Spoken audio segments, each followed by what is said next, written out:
Good afternoon. It's David Celine and Chris Cully from Drive. And today we have special guest with us, Jeff from JAR Performance Automotive. Welcome, Jeff. Thanks. I don't always get called special, Jeff.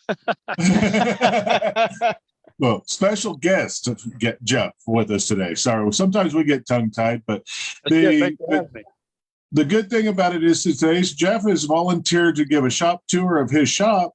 And we're going to let him talk a little bit about where his shop is located, and we'll start part of the tour here. And Chris and I will guide conversations and questions as we go through the tour. So, Jeff, we're going to turn it over to you for a few minutes. Okay. Just a little background on me. We've been here about 5.5 years, not quite 5.5 years. We've done a Drive Facebook Live here a while back. We went a little bit more into the background. So, as far as the tour is concerned, I'm going to flip this around here. This is the back side of our building. See it past the sun. So this would be the north side, and this building was visible all the way from the main highway. There's just open parking lots between there and here, but the previous owner of the shop didn't have any signage on the back of it. So the first thing we did was put a nice big Napa stripe and the LED lit sign on the back of the building so that it can be seen all the way from the main highway. And then of course we've got our main 4 bay doors here. I'm going to step out of Calvin's way here as he's moving this car.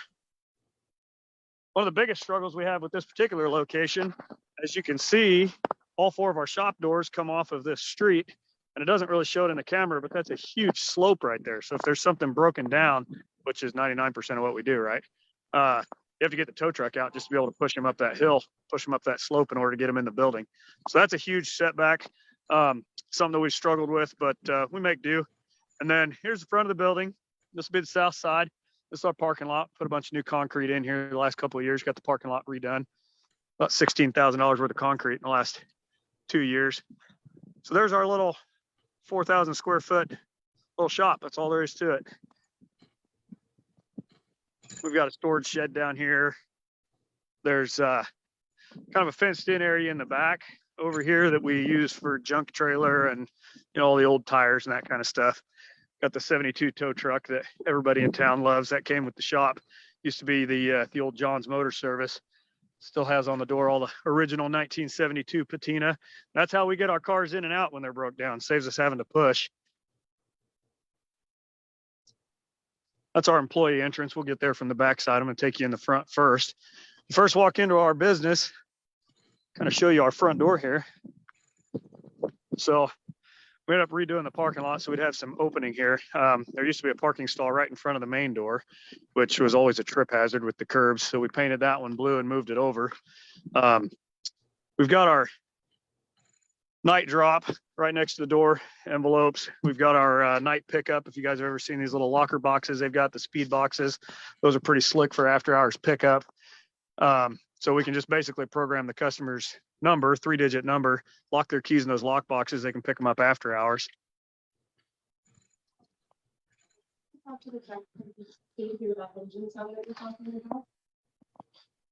our service advisor here. She's working her magic. So I got 2 of these counters. I'm going to step out of here for just a minute. She's on the phone. Got 2 service advisor stations. Got our little parts room. Got a lot of room to grow back there. We won't talk a lot about that organization. Jennifer's busy. She's working with a customer. This is our workflow. So we've got keys in and keys out.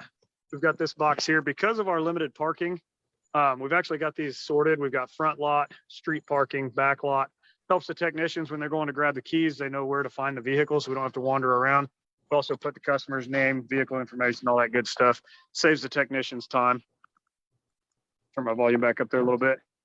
Then our parts come in. We've got our separate counters. Each technician has their shelf.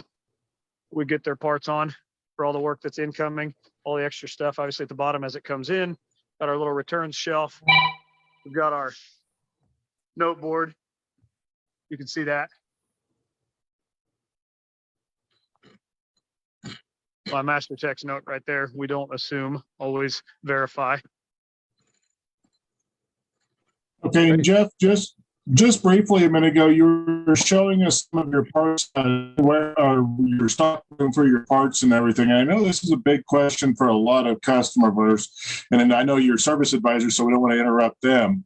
But what kind of parts do you tend to stock, and and what kind of? Because I know there's a lot of questions on what do you stock, what do you don't stock in a shop. Sure. So as we were talking a little while ago here before we got started, this room is a disaster per se, but we keep our basic fluids and things in here. We've got a bunch of Healy coils. We've got all of our BG products, stacking air filters for postal trucks because we do all the postal trucks in town. Oil filters, those are the main thing. Oil filters, certain air filters. We're only about 6 blocks from the store. So oil filters and things that we need right away on demand, we stock all of the main ones that we use. Air filters and that kind of stuff. There's so many different ones. We let the store stock those. Obviously, you got your general parts. We've got our light bulbs up here. You've got your hose clamps, the bolt bins, some of the exhaust rings and clamps and things like that for quick repairs. O-rings, obviously cases and cases of O-rings. A lot of that kind of stuff. Kimball Midwest had us supplied pretty good with a bunch of brass fittings, brake fittings, that kind of stuff. We've just kind of got all this laid out. Basic hoses. That's pretty much it. I mean, we don't, and then of course, windshield wipers, cases of certain things, certain fluids that we need to keep on, brake friction additives, all your different types of power steering fluid and some of that. I've got more of that actually out in the shop. But I mean, that's really the basics, Actually, as we grow and we move to our new building, we are we'll be actually attached to our Napa store, which is kind of a unique situation. And so we'll actually stock less filters and things like that. Obviously, we'll still have our hoses, BG products, anything that doesn't come through the regular as a Napa Gold Auto Care Center, anything that doesn't come from them, we'll have to have some stuff stocked. See our bolt bin. Okay, makes sense because I know that we've had this debate a lot of times with a lot of clients. And like I said, in today's world, most parts vendors can deliver your parts fairly quickly, or you can get to your parts very quickly. So the need for inventory is less and less. And the fact that there's so many makes and models and the number of parts you'd have to stock to keep in there, it's now more advisable to, have your relationships built up with your parts vendors and get a system put in place where you get fast delivery from the time you order them until the time you have them sitting in your shop. Right. Absolutely. Almost everything's available next day. Up until recently, I mean, obviously there's product shortages with shipping delays and those kind of things right now, but we've got what they call Tulsa Parts Connection. There's 13 dealerships out of Tulsa, Oklahoma, that they've all partnered together to give us wholesale pricing, and they deliver overnight. So for OEM stuff, they're kind of a big central hub down there, and they deliver every night. So as long as I get the order in before 5 p.m., it's sitting on my doorstep waiting for me the next day. That works out pretty good. Napa, everything's pretty much available, mostly from their DC in Kansas City, which is next day. Salina, they're just putting in a new mega hub up there. O'Reilly's has a hub in Wichita, which is an hour south of us. They run 2 shuttles. So we can usually get it overnight, or if we order it early enough in the day, we can have it by 4:30 in the afternoon for most items. So yeah, most everything's pretty quickly available. There's special order stuff, you run into delivery issues and whatnot, but I'm going to turn this back around here.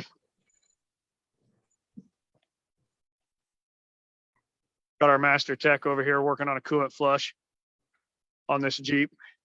A lube and tire tech over here, Natalie. She's running away from the camera. This is our little alignment rack for what it's worth. It's this old Z lift. It's the only piece of equipment in the shop that hasn't been upgraded in the last 5 years. It's an old Z-shaped lift, so it's super short. It's good for cars, fantastic for small cars. That's about it. We can do half-ton trucks, but with the new building, we're going to be getting a new rack as well. This is an updated state-of-the-art rotary aligner. This thing's fantastic. It does pretty good for us. It's a standalone unit. It's self-leveling, self-calibrating, Bluetooth. Put the wheel locks on, put the wheel clamps on, everything. We can put that on anywhere in the shop. Doesn't have to be on the alignment rack, which is good. It's a pain in the neck doing alignments if they're not on the rack, but at least it made it so we could get by in the meantime until we get our bigger facility. Pressure washer and stuff. Here's the back side of the doors.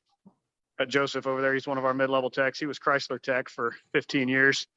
He's over there diagnosing a Hyundai.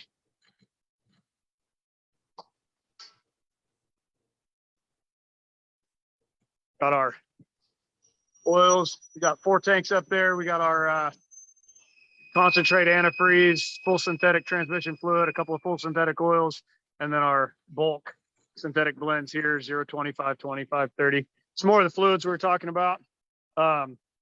Just kind of some of the basics that we keep on hand, partial jugs, partial, those kind of things. I will show you, you were talking about that. We'll go over to our washroom. It's also kind of a mess right now because we got the snow blower and everything in here, but we actually got set up. I don't know how many shops use methanol and make their own washer fluid. This has been a big deal for us. We used to buy washer fluid. Washer fluid is one of those give them the pickle deal, right? You say the customer comes in, you're going to go ahead and just give them the washer fluid, right? It's one of those things, as long as it's a service, just top it off. We don't charge for it. So we're spending, I think, $16, $17 a case, 6 gallons per case for washer fluid for a long time. And then we got set up with this methanol barrel, straight 55-gallon drum. Now I'm down to like, I don't know, somewhere 65, 70 cents a gallon, mixing our own washer fluid. There's different orifice tubes. So depending on the time of year, right now I've got the winter orifice in there. So it's more methanol concentrate. In the spring, we'll change that out and go to a lower concentrate, more water, save some money. That's great. Coming back out of here, then here we've got our other bay. I've got this Calvin's bay down here where he typically works. One of the things we lack right now is floor space for tires. So we end up with stacks of tires. The other thing we're looking forward to at the new building is a brake room. This is our brake room right now. Brake clean, that's another one. We use this ZEP. We get that in 55-gallon drums. That's another one I found out we're spending a lot of money on aerosol cans of brake clean. So going with that unit right there saved us a pile of money. They supply the unit, they supply the sprayers, they supply everything as long as we buy the drums from them. So that's pretty affordable there as well. And then we've got our tire area back here. Got all this as a set with the rotary alignment machine. We got this with the three-arm helper arm on the tire machine there. It's good for low pros, heavy tires, mud tires, that kind of stuff. Got the digital tire balancer. It's got the ability to hide weights behind the spokes and all that good stuff. State of the art. Tire weights sorted by color and size. Brake lathe. Our little homemade tire rack to store what we can. And then, of course, out the back was the fenced-in area I was telling you about. This is primarily just a place to store the trailer that hauls the metal junk out. And we've got, I need to be set, but we've got our tire pile back here for used tires. And honestly, that is it in a nutshell. We're looking forward to the bigger building, bigger space. Well, and there's something to be said about that too, Jeff, is also taking what you have to work with right now. You have a shop that you say, you know, you're looking forward to getting to the bigger, more ideal location, but the way you've set things up, the workflow and the parts and the pieces to keep the cars moving in and out of the shop and still perform at a max capacity for your shop is actually really good. Yeah, it took us a while to get there.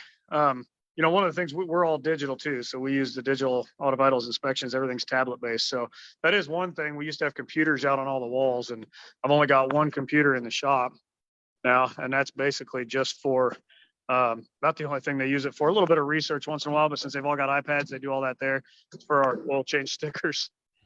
So yeah, a workflow between going digital with the auto vitals and getting our parts shelves and stuff set up, and keeping that stuff out just on the back side of the front office area rather than in the office. I don't have, you know, parts coming through there and whatnot. The biggest thing we lack is just floor space. You know, we've got, flip this back around here. You know, even just looking over here, we've got just shelving and stuff stored in places and corners. You know, every corner of the walls are packed with equipment that we need. So I've got that little storage shed outside when I was walking out there earlier just to store some of the extra stuff. So I'm going to step out of the shop area now, back into the front here. Jennifer knocking it out of the park as always. She's our fantastic service advisor, running the estimates, talking to customers.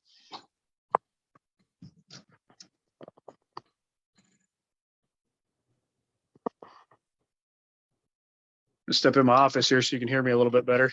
All the typical shop noises. Yeah. So what else you got? What questions you got?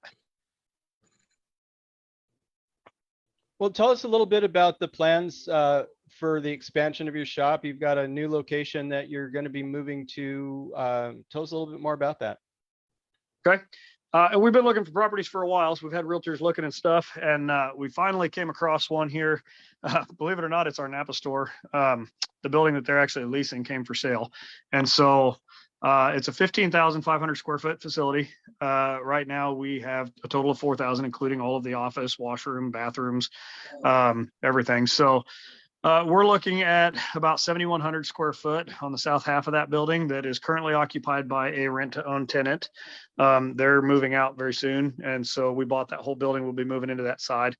It's about 7,100 square foot, so we're putting a new alignment rack in there as well as some additional lifts. We'll be renovating and redoing the front office area, customer waiting area. One of the goals is to have a decent customer waiting area. As you saw when I walked through the front over here, our area is pretty small. We have made do simply by putting these counters in and some stools. Of course, you can tell how close together they are. That's pre-COVID. So we're going to thin those out a little bit, right? But we don't have a lot of customers that wait. I mean, that was one thing with the pandemic. You don't have customers waiting as much. But with the new shop, there's more room in the front to kind of spread things out a little bit more. And one of the things that the service advisors are looking forward to is spreading out that area. So if a customer does have to wait, they're not right on top of us. They can go over in a quiet corner somewhere. We'll have a snack bar and everything set up, the coffee bar, all that kind of stuff, and actually have some room for the customers. Be a little bit more customer friendly, a little softer environment up front. And also right now, our front office area is right in the middle of the shop. And so the shop wraps all the way around all three sides of the front office area. So if I'm in here on the phone, or the service advisor's in here on the phone, just like a minute ago, she could hardly hear because I was talking. I got to step out in the shop. Same thing goes the other way. When you're running impacts and stuff out there and you're in here on the phone, you almost got to stop the conversation until they're done running the impacts, because all of the shop noise can be heard up front here. So that'll be another huge advantage to get the customers in one end of the building, get all the shop equipment and everything in the other end of the building, get the tires and stuff moved. Right now they're in the farthest corner away from the front, but at the new building, they'll be even farther out. Okay. I did have a question for you when you were talking about you don't have a lot of customers that wait on their vehicles. And there's an advantage to that. Could you speak just a little bit about not having scheduling waiters and how that helps your workflow and the day within the shop? I can guarantee you, I don't have a statistic to show you, but I can promise you that a waiter customer will take the technicians twice as long. Guarantee it. And the reason for that is they want to ask questions. They want to talk to the tech that's working on their car. They want to keep asking the service advisor questions while you're doing the work. So they have to keep going out and adding things or moving things or changing things for the technician. It's a major time waster, and it's not convenient for them either. I mean, people got to get to school, get to work and all that kind of stuff. What we do, I was showing you the outside boxes out front. We can step back out there if you'd like. The ability to drop your keys off, go to work or school. We even offer people rides if somebody needs to get somewhere, as long as it's here in town. We've got a little shuttle car that we run them around in, and we'll take people to work. We'll take them to school, whatever. We'll deliver their car when it's done if we need to, some of our elderly folks. But we've got that lockbox outside, so we can lock their keys in it. The invoice and everything's been paid over the phone. We lock their keys in it. They just come get their keys at the end of the day, and they don't have to mess with whether we're still here or hurry up and get off work early to come see us or any of that kind of stuff. It's in and out. One of the next things we're doing to help speed up that process as well is we're looking into 360 payments. That's one of the next directions we're going to be moving, where it's actually a text to pay. So we can just send them an invoice from our POS system. They can go ahead and pay for it via text right there on their phone. It'll link directly to 360 payments, have that paid in full. So all they have to do is come pick up their keys. Streamline that process as much as possible. There's no need for them to sit here and bother the technicians or bother the service advisors when we're trying to work. It's a lot more efficient. We do everything digitally anyway, so they see what we see. So they drop it off knowing that they're going to get a fully detailed, all the pictures, all the videos, all the information, and they're going to get that right on their phone. So wherever they're at in their day, they can just look at that, click on that link, view the inspection results of their vehicle. That's going to be pictures and videos and all the detail. They know exactly what needs to be done because they can see it right in front of them. The only thing they have to pick up the phone to do, and a lot of times they'll even text us for that, is just respond and say, yeah, go ahead, or I'd like to do this, this, and this, maybe not this, and those kind of things. So just speeding that up, letting people continue about their day is huge right now. I mean, that's a thing in our culture right now. Everything is on demand. You got to have it now, right? So if we can just make that happen, they continue about their business. They don't have to worry about their car, out of sight, out of mind. We get everything taken care of for them. All they got to do is pick up the keys. It's a done deal. That's great. And Jeff, you've mentioned a few times the different technology that you've got in use in your shop, and listening to you, I can see that you're focusing on the use of technology to create efficiency, but also to improve the customer experience. So a couple of questions on that. First of all, how long ago did you convert to digital? And then what was your customer's reaction to it when you did it? Absolutely love it. I've had customers come here that they've told me that they've heard of our reports, and the main reason they came to try us out is because they've heard of our digital inspections. I've had people come in and tell me that specifically, that they come here because they want that digital inspection. They want to see what's going on with their car. When we opened the shop back in 2016, our mission statement is to change the perception of the automotive industry through honesty and integrity. And the way that we do that is by being transparent, being upfront, quoting everything in advance, making sure everything's upfront and forward with the customer. And the best way to do that is show them actual pictures. As soon as the digital Auto Vitals came out with their digital inspections, and I know they've been out for a while, but man, as soon as I read into that, I was sold from the get-go. And we've been doing it for almost 4 years now, I think. I think our first year in business, we were still doing paper work orders, and then we did a year with SmartFlow, which was just literally just the inspections. It didn't have any of the CRM workflow steps. It was just digital inspections, and that was a pretty good transition. But then once we rolled that into our workflow steps, on the main dashboard on the computer, and then the customer retention management, the flip side of that is it's tied in so that our customer gets a reminder when their services are due. If we noted that something was in the yellow and red and we didn't complete that service, they get a reminder that is estimated with an algorithm approximately 4,000 miles, depending how much they drive. It figures that based on each of their visits.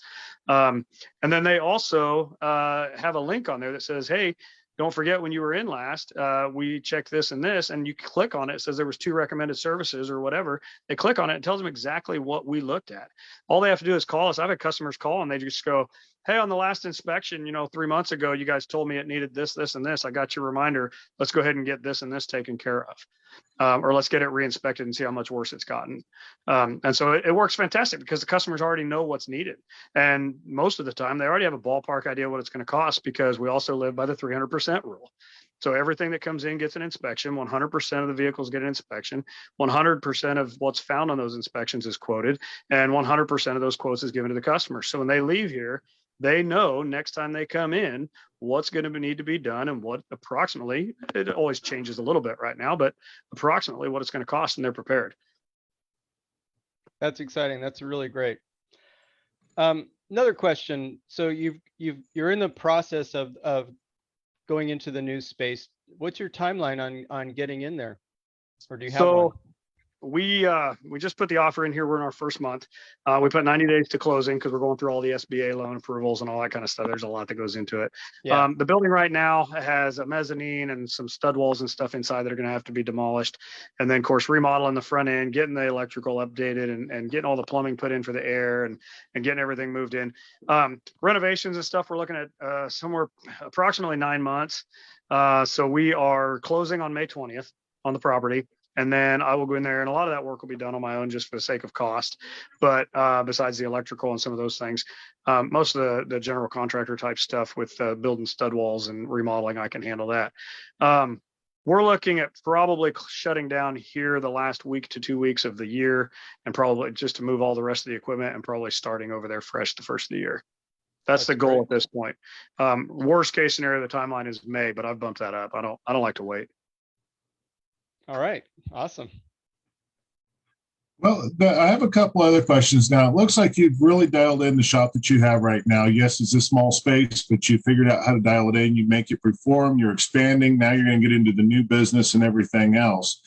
I know you've done quite a bit of training with Drive and stuff like that. So talk to us about some of the training you've done to get where you're at now, and what difference it's made for your business. Sure.